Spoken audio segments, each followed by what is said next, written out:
And we are back here on the GSMC football podcast. And for the third part of the show, we are now going to discuss the Browns' win over the Jags on Sunday. We'll talk about the quarterback situation with that.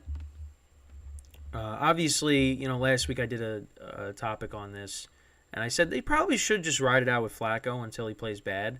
Because, listen, with Flacco, you get a bigger arm, you get more experience. With DTR, more mobile. So you understand both sides of it. But, Flacco, listen, he didn't play terrible against the Rams. Better first half than second half. That's the best way to put it. But here against the Jags, threw for over 300 yards. He did go 26 of 45. 3 touchdowns to 1 interception.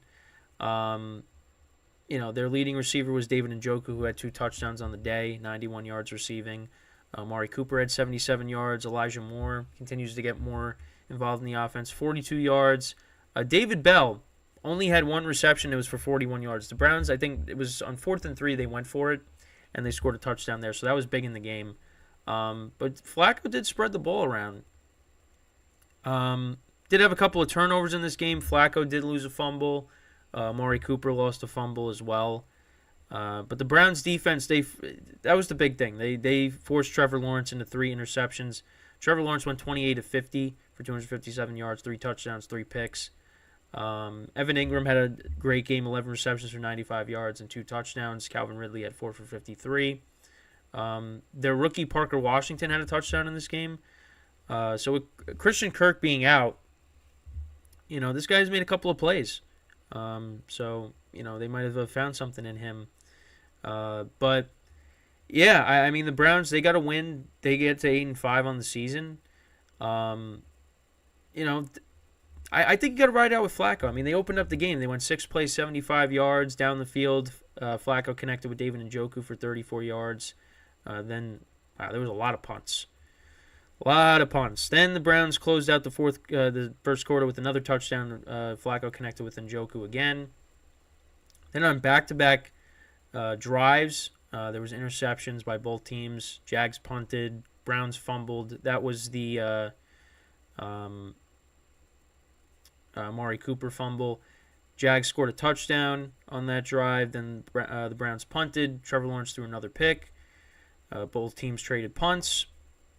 Then the Jags fumbled. The Browns turned that into a touchdown. Kareem Hunt scored a touchdown from 4 yards out to make it 21-7. Then the Jags punted. Browns fumbled. That was the Flacco fumble. That led to a Jags touchdown. Browns punted. Trevor Lawrence threw another pick. And that led to another touchdown. That was the one to David Bell on 4th and 3 from Jacksonville's 41. Then the Jags went down the field, scored a touchdown. Trevor Lawrence connected with Parker Washington. So that made it a 1-score game. Browns punted. Jags turned it over on downs. Browns turned that into a field goal. Then the Jags scored a touchdown.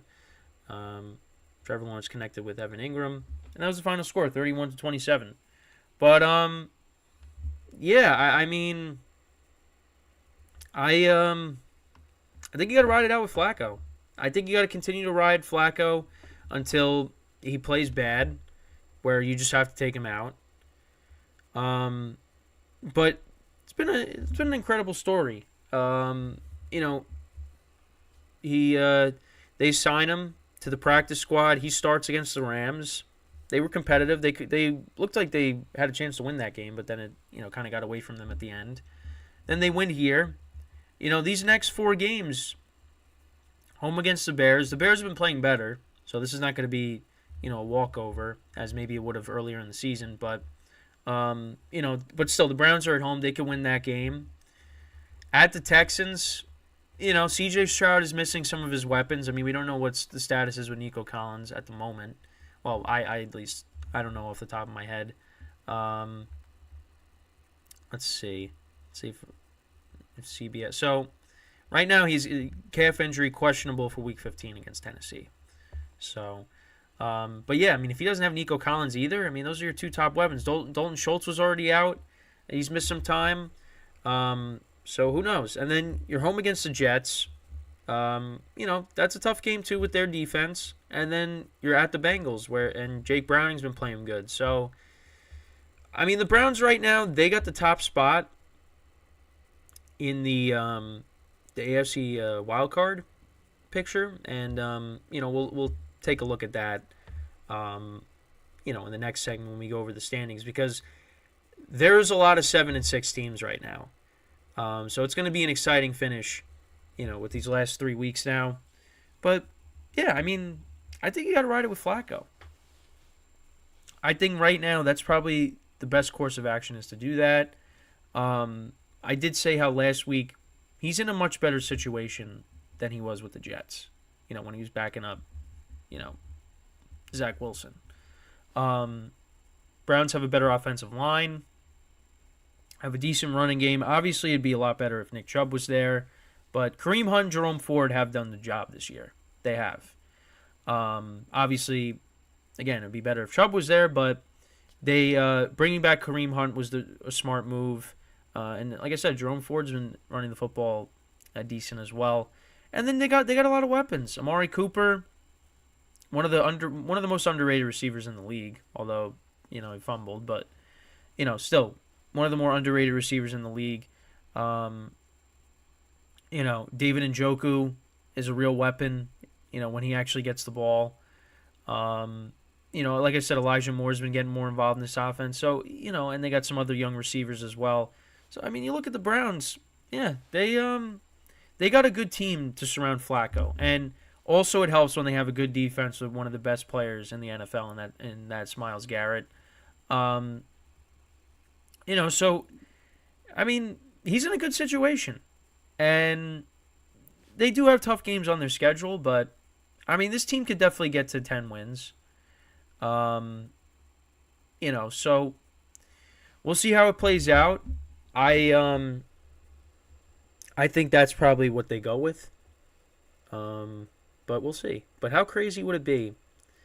Like, there's a scenario where we could see Flacco, maybe playing the Ravens in Baltimore, during the playoffs. I think that would be crazy. Like, if we saw, imagine seeing Flacco playing the Ravens in the AFC Championship game. That would be insane. To go to the Super Bowl, but I don't know if that's going to happen. But we'll see. But I think right now the Browns, they're sitting in a good spot. It's just kind of unfortunate with how their quarterback situation has gone this year. It's been a quarterback carousel. But they're in a good spot right now. But there's a lot of 7-6 teams behind them, so they just got to keep winning games. And we'll see how they play on Sunday against the Bears. Which again, earlier in the season, that's probably an easier game. But now, yeah, that's gonna be a tough game because they're playing better football as of late. So, and it's just Flacco's got a big arm. It's just he's a pocket passer. He's one of from the last generation of quarterbacks. He's a pocket passer. So it's kind of limited what you can do with him. But he's got a big arm. He's got the experience. And listen, you give him time to throw. He's got the weapons. I mean, yeah, he could still sling it a little bit. Obviously, he's not the Joe Flacco that, we saw winning playoff games for the Ravens, winning that Super Bowl with the Ravens. But he's still got some juice left in the tank. He does. So we might be seeing January Joe again. It's going to happen. Either that or we're going to see Joe Flacco, as some people in the media like to call him. I mean, it's a good story though, and I think this is it for him. However the season plays out, he's probably done. But it's a nice way for him to go out, I think, because he's one of the quarterbacks, another one of the quarterbacks that I grew up watching. And that's another guy that's going to be, stepping away. There's not a lot of those guys left. I mean, you got Rodgers, Stafford. I'd probably put Russell Wilson in that category just because, He's been in the league since I've been in middle school. But yeah, I mean, once those guys are gone, then that's really it. Rodgers is going to be the next one. Stafford soon after that. And then eventually Russell Wilson's going to call it quits. And then that's basically it. Then really all the quarterbacks I grew up watching are going to be gone. It's going to be really weird when that does happen. But the NFL's in good hands with the quarterbacks that are in the league now. But, I do miss a lot of the QBs that I used to watch. Because a lot of them, a lot of them are pretty much in media now. Tom Brady's going to be, joining the booth in Fox at some point. You got the Manning cast, of course. Matt Ryan's in the booth, on CBS. So, everybody's all over the place, But that's what happens, And Flacco's going to be the next one. Just imagine, again, another crazy scenario is just he comes back, he's winning games for the Browns, they somehow get to the Super Bowl and they win it. That would be unbelievable. But I don't know. Listen, the Browns have a good team, and they just need a quarterback. And what Flacco is doing, Flacco is capable of winning games still. So let's see what happens next week. I come back on Monday and be like, oh, man, what kind of performance was that? If they, lay a dud against the Bears. We're just going to have to, again, it's a game-by-game thing. I'm just fantasizing all these crazy scenarios. They play the Ravens to go to the Super Bowl. The script writers, that's a good script. Joe Flacco comes back, wins the Super Bowl for the Browns, and they beat the Ravens in a championship game in Baltimore to get to the Super Bowl. There's your script right there. So, I have no idea who's going to make it to the Super Bowl. I have no idea because every team can be beat. Everyone can be beat. And right now, there's a lot of teams that are playing really good football right now, but when you get to the playoffs, things could change. Things can change. So, we'll see. But for the Browns, game by game, you got to take it. And, good for Flacco. At least, he can go out on maybe a high note. If he continues to play well with the Browns, maybe starts a playoff game, you go down swinging in the playoffs. That's a good way to go out. Or they can go further. We'll see.